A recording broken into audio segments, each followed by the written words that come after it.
There is a desk somewhere in Lloyd's of London where someone right now is doing a calculation that has been done before. Not approximately before.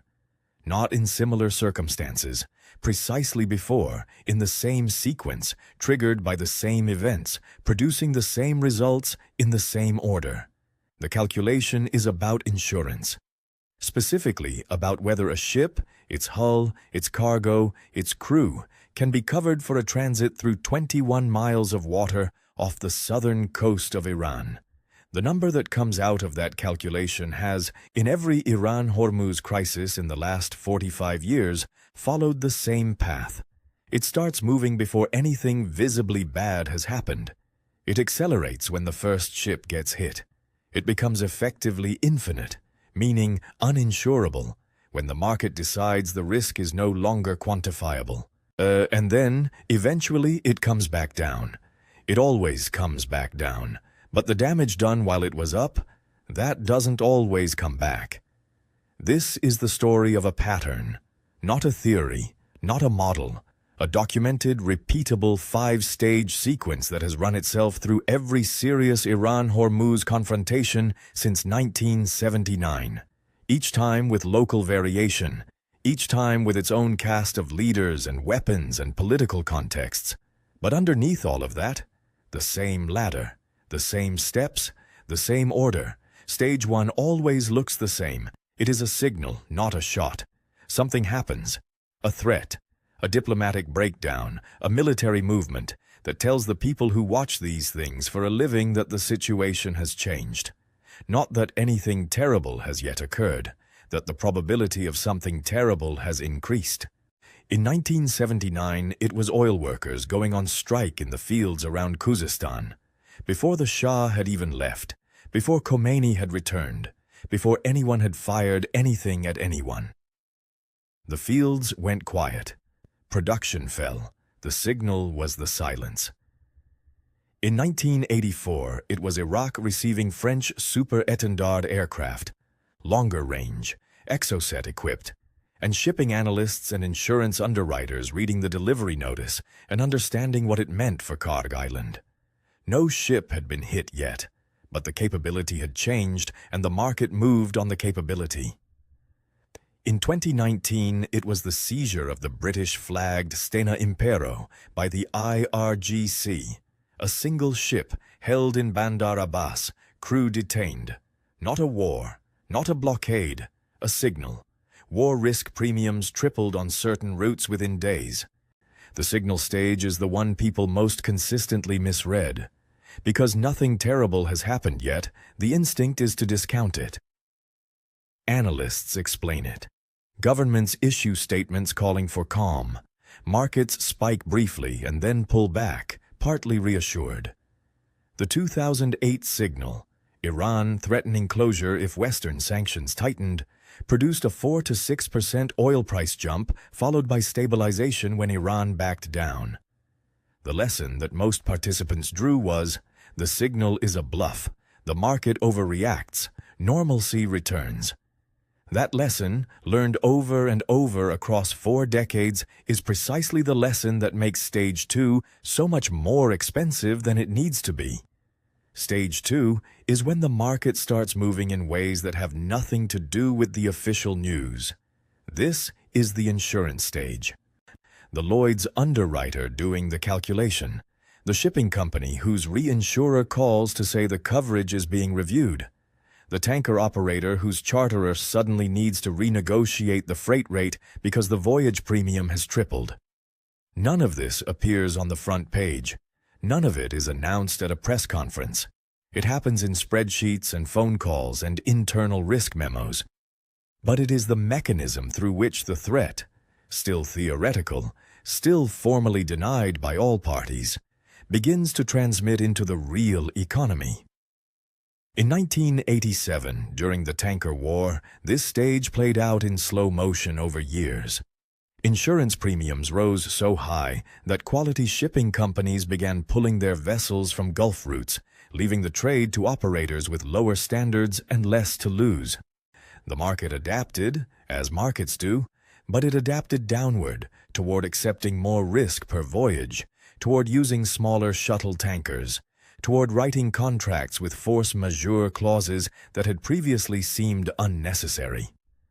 By the time the USS Bridgerton hit a mine in July 1987 and the U.S. Navy escort ships fell in behind the tanker they were meant to protect, the insurance market had already been quietly broken for more than a year.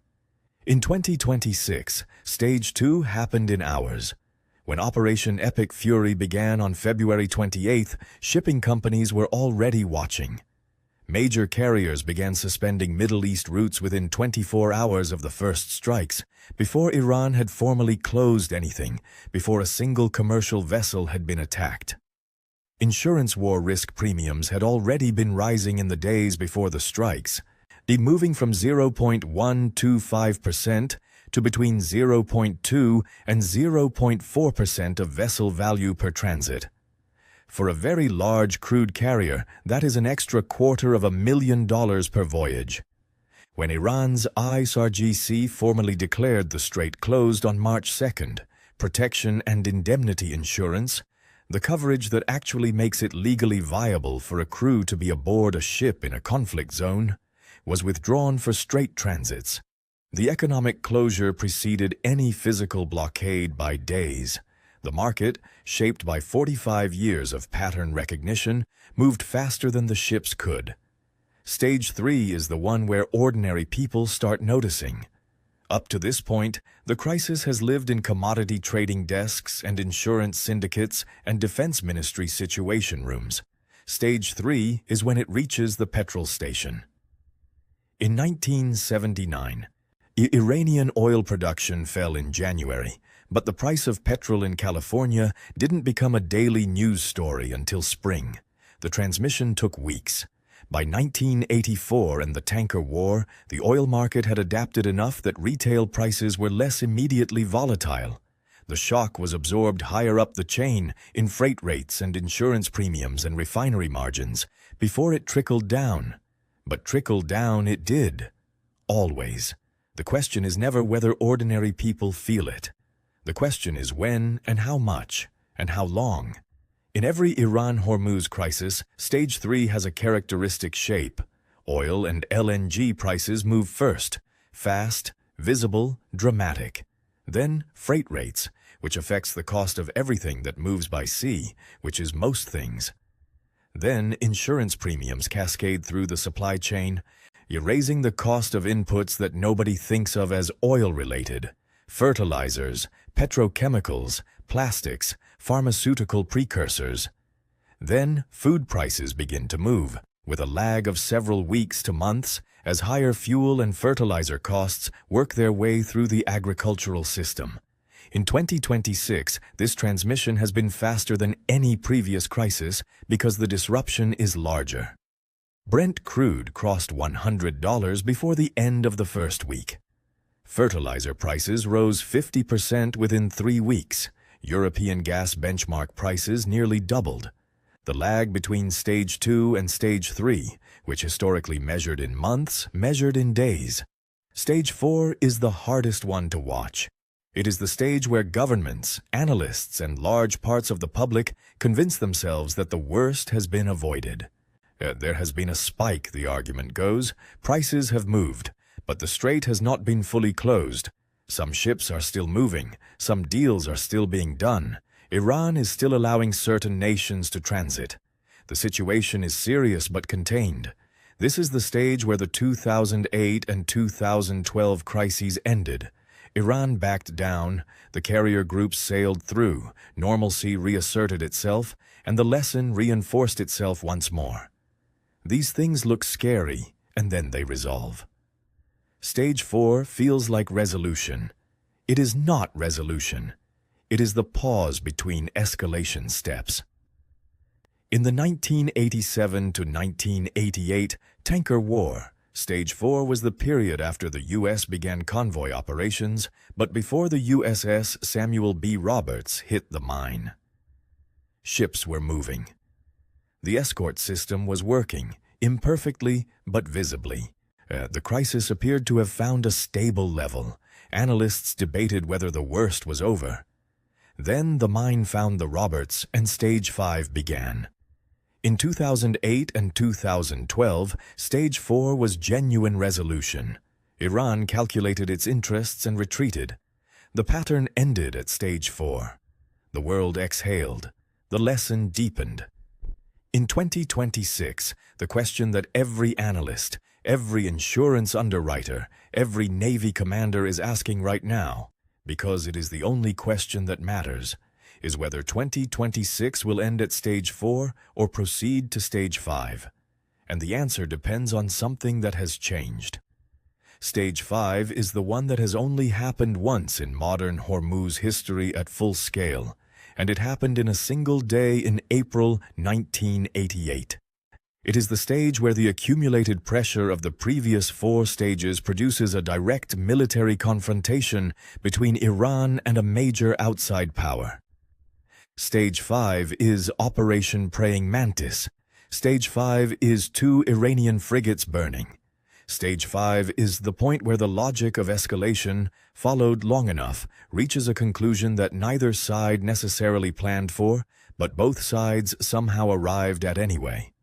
Stage 5 ended the tanker war, not because Iran chose to end it diplomatically, but because the United States sank half its operational navy in 12 hours, and because 76 days later, a U.S. warship accidentally shot down a civilian airliner carrying 290 people, and Iran, broken economically, exhausted militarily, humiliated at sea, finally drank the poison and accepted a ceasefire it had been refusing for years. The pattern across all 5 stages reveals something important that most coverage of these crises misses. The self-limiting factor at every previous stage, 4, the thing that stopped the latter before it reached Stage 5, was Iran's calculation of its own economic interest. It needed the oil revenue. It needed the Strait open. It was willing to threaten and probe and seize and harass, but full closure was self-destruction. That calculation held from 1979 through 2023. It held through 8 standoffs, dozens of tanker seizures, 4 major confrontations. It held because the men making the decision in Tehran had lived through the consequences of getting it wrong. They had seen what happened in 1988 when Iran miscalculated the U.S. response. They knew where Stage 5 led. The 2026 crisis has disrupted that calculation at its foundation. The man who carried 45 years of institutional memory about where the line was, Ali Khamenei, was killed on February 28th. The government now prosecuting the closure is fighting for survival, not calculating revenue. The self-limiting factor that every model of Iranian behavior relied upon has been replaced by something less predictable, less rational, and considerably more dangerous, which is why, sitting at Stage 4 as of March 2026, with some ships moving and some deals being done, and Iran allowing certain nations to transit, the historical pattern offers less reassurance than it used to. The desk at Lloyd's is still doing the calculation, the number is still very high, and somewhere the pattern is still running. The same 5 steps, the same sequence, the same order. Except this time, the thing that always stopped it at Stage 4 is no longer there. Subscribe so you don't miss the next video, why, across every single Iran-Hormuz crisis in history, nobody believed it was really happening until it was already too late to act. The psychology of denial that has cost ordinary people more than any mine or missile ever did.